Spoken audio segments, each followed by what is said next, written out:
Papalambutin ko muna itong pork. Lalagay ako ng tubig. Lagyan natin ng konting asin at ng paminta.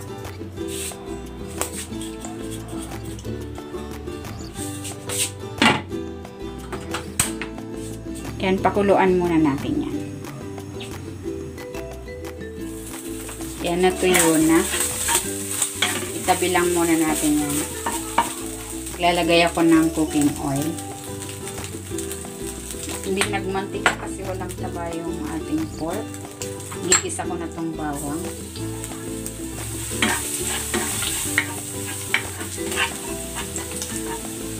Lagay na natin tong sibuyas.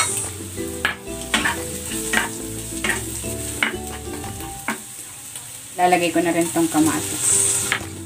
While waiting, kung hindi ka pa nakapag-subscribe sa aking channel, please subscribe at i-click mo na rin ang notification bell para lagi kang updated sa aking latest recipes.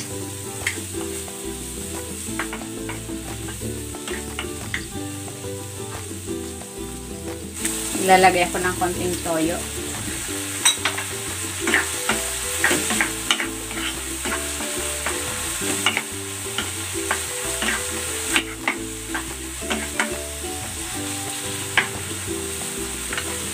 Ilalagay ko na tong puso ng saging.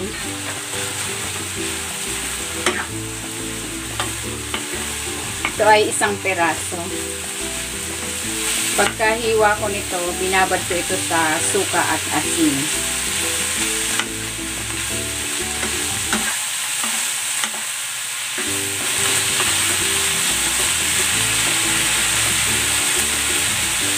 Maglalagay ako ng tubig para maluto yung ating puso.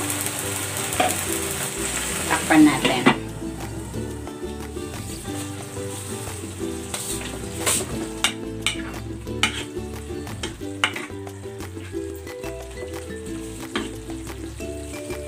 Timplahan natin ito ng suka, patis, at ng paminta.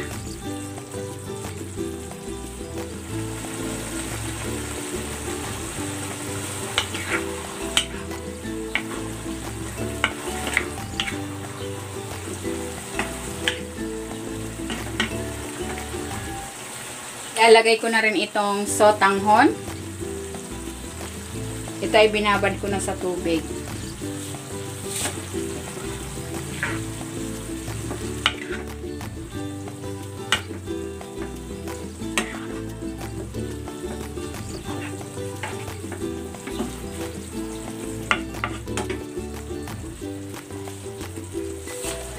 Tikman na natin.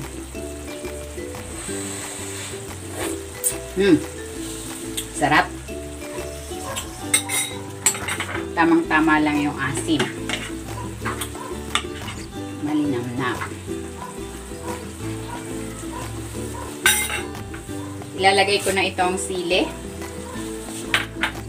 para may konting anghang. Ayan, luto na itong ating kilawing puso ng saging with sotanghon. Hanguin na natin.